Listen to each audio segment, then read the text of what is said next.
नमस्कार, आप देख रहे हैं सत्य हिंदी और मैं हूं आपके साथ कृति सिंह। ईरान इसराइल तनाव के बीच जिस मुद्दे से सबसे ज्यादा बवाल मचा हुआ है वो है ईरान के सर्वोच्च नेता आयतुल्ला अली खामेनेई की जान पर मंडरा रहा खतरा। इस्राएली प्रधानमंत्री नेतन्याहू खुलेआम खामेनेई को हत्या की धमकी दे चुके हैं। नेतन्याहू का मानना है कि खामेनेई की मौत दोनों देशों के तनाव को खत्म कर सकती है। लेकिन क्या आपने सोचा है कि अगर ये धमकी सच हो गई और खामेनेई को मार दिया गया तो ईरान का अगला नेता कौन होगा? क्या ईरान में हुई धार्मिक क्रांति के पहले की शाही शासन की वापसी होगी या फिर कोई नया धार्मिक नेता ही सत्ता संभालेगा? आपके इन सभी सवालों का जवाब मिलेगा इस वीडियो में, इसीलिए इस वीडियो को आखिर तक जरूर देखें। स्क्रीन पर आप देखें तो सबसे ऊपर हैं आयतुल्ला खामेनेई, जिनकी जान पर भारी संकट मंडरा रहा है। हालांकि अमेरिकी राष्ट्रपति ट्रंप पहले नेतन्याहू को खामेनेई पर हमला करने के लिए मना कर चुके हैं, लेकिन बाद में ट्रंप अपनी ही बात से थोड़ा पलट गए और कहा कि खामेनेई अभी हमारे निशाने पर तो नहीं है, लेकिन हम ऐसा आगे कर सकते हैं।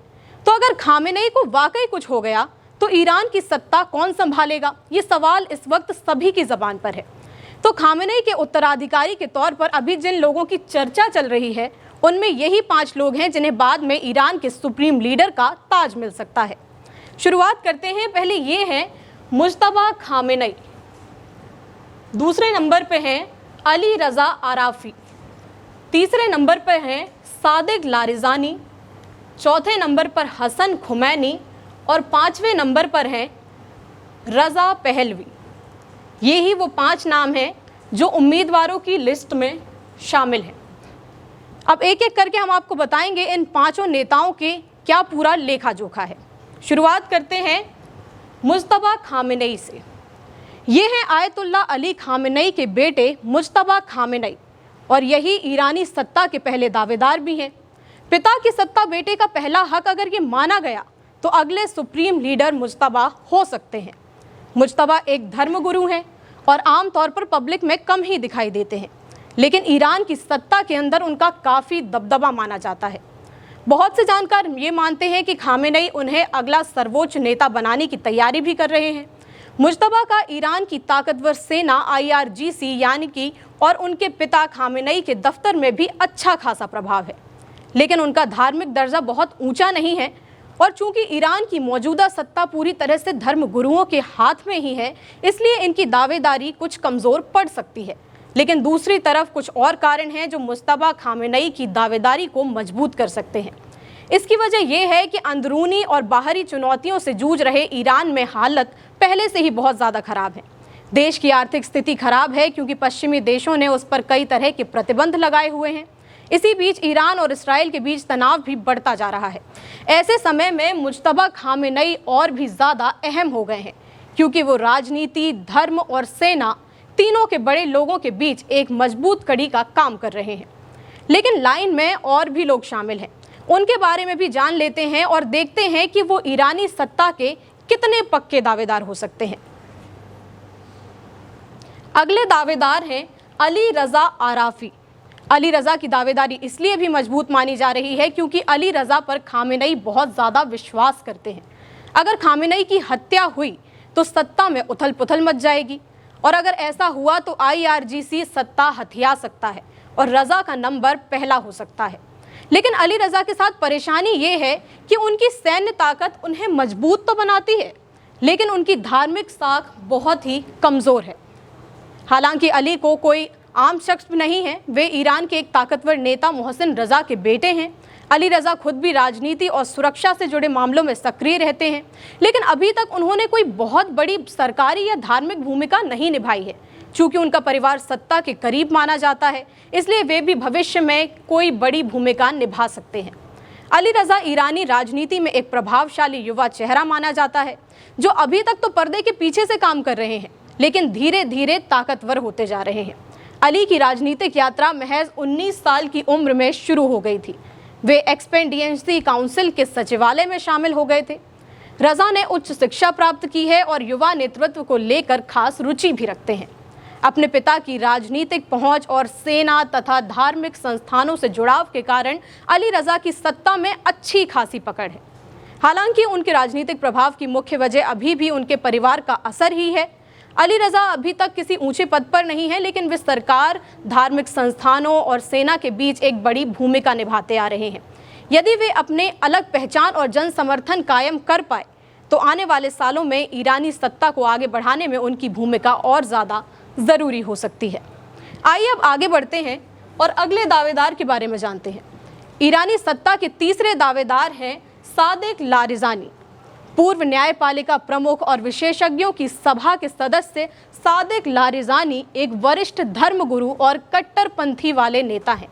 उनकी धार्मिक और राजनीतिक साख, साथ ही खामेनेई के साथ उनकी नज़दीकी इन्हें भी एक मजबूत दावेदार बनाती है। सादिक लारिजानी ईरान के एक कट्टर धार्मिक नेता और केंद्रीय राजनीतिक हस्ती हैं। ये मार्च 1963 में इराक के नजाफ में पैदा हुए और धर्मशास्त्र की पढ़ाई कोम से की।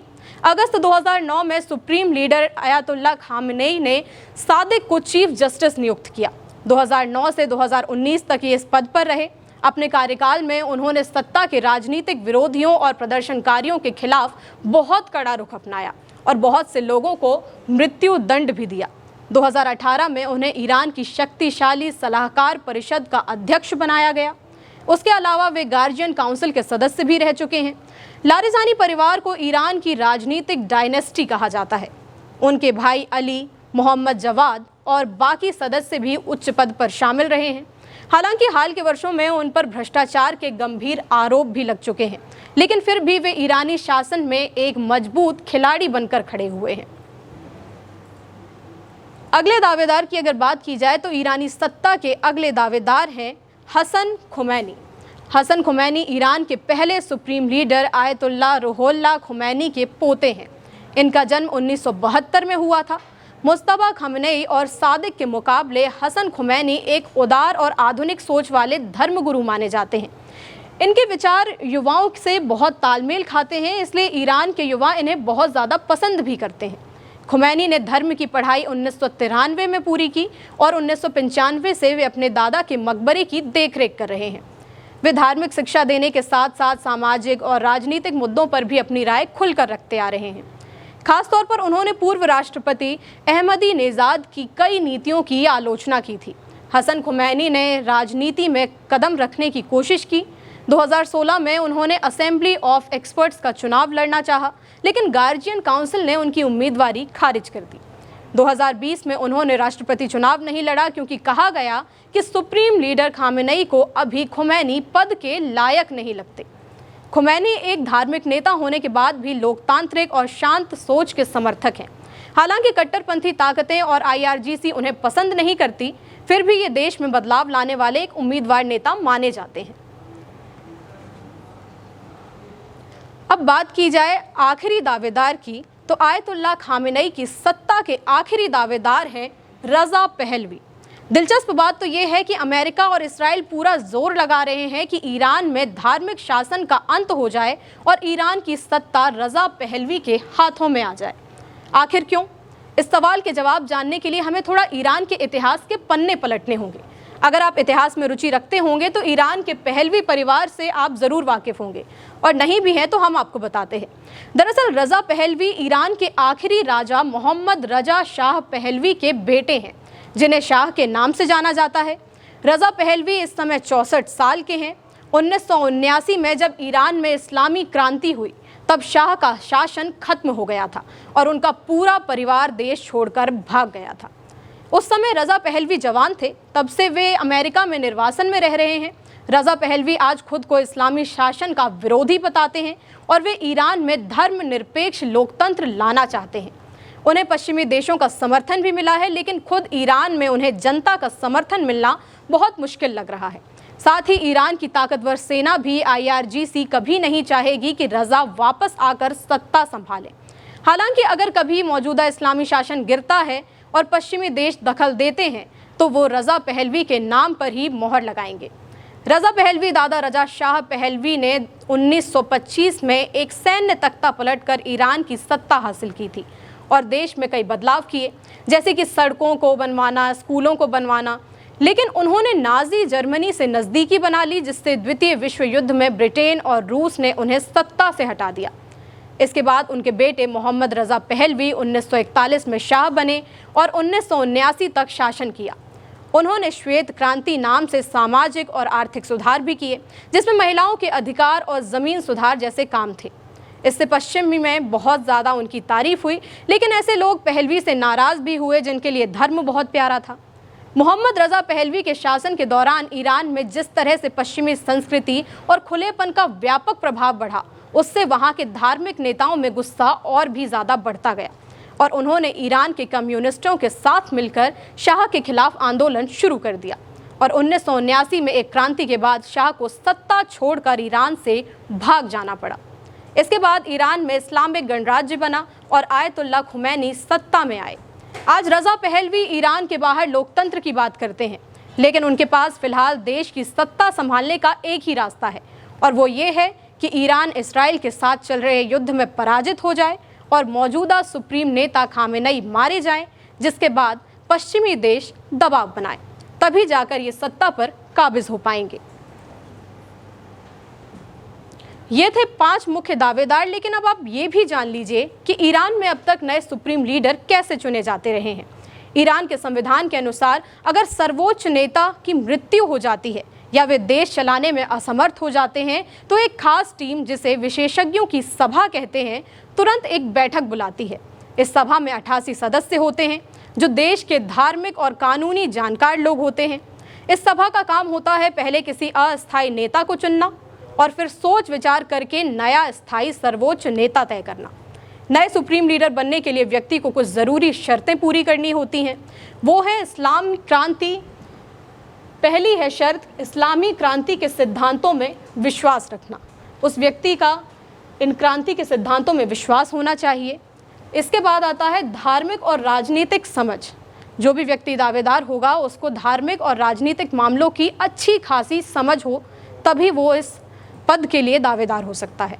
देश की सेना और अहम पदों को संभालने की क्षमता रखता हो और जिस भी व्यक्ति को चुना जाएगा उसे कम से कम 45 सदस्यों के वोट मिलना बहुत ज़रूरी है। विशेषज्ञों की टीम आमतौर पर ऐसे उम्मीदवार को ही चुनती है जो किसी भी ज़्यादातर लोग जिस पर सहमत होते हैं, ताकि देश में कोई विवाद या सत्ता की लड़ाई बचे ही ना। अब बात गौर करने की ये भी है कि अगर कोई उत्तराधिकारी सही नहीं लगा तो विशेषज्ञों की सभा एक नेतृत्व परिषद बना सकती है, जिसमें धार्मिक, सैन्य और राजनीतिक नेता शामिल होंगे। अगर IRGC ने सत्ता हथियाई तो ईरान में सैन्य शासन आ सकता है, जो जनता के लिए ठीक नहीं होगा। पश्चिमी हस्तक्षेप से शासन गिरने पर ईरान में अराजकता फैल सकती है, जैसा इराक और लीबिया में हो चुका है। लेकिन अगर रजा पहलवी की सत्ता संभालने की स्थिति बनी तो जाहिर है कि सुप्रीम नेता के चुने जाने की प्रक्रिया जो अभी हमने आपको बताई है वो इनके मामले में तो लागू नहीं होगी। आपको क्या लगता है, आपके मुताबिक ईरान का अगला सुप्रीम लीडर किसे बनाया जाना चाहिए? हमें कमेंट करके ज़रूर बताइएगा। वीडियो पसंद आया हो तो लाइक और शेयर करें और अगर आपने अब तक हमारे चैनल को सब्सक्राइब नहीं किया है तो तुरंत सब्सक्राइब करें। साथ ही बेल आइकन दबाना ना भूलें। आप सच्ची और सटीक खबरें अब हमारे चैनल सत्य हिंदी के ऐप पर भी पढ़ सकते हैं। वीडियो के डिस्क्रिप्शन में लिंक दी हुई है, तुरंत ऐप डाउनलोड करें और सच्ची पत्रकारिता को आगे बढ़ाएं। फिलहाल के लिए इतना ही। देश दुनिया की बड़ी खबरों के लिए आप देखते रहिए सत्य हिंदी।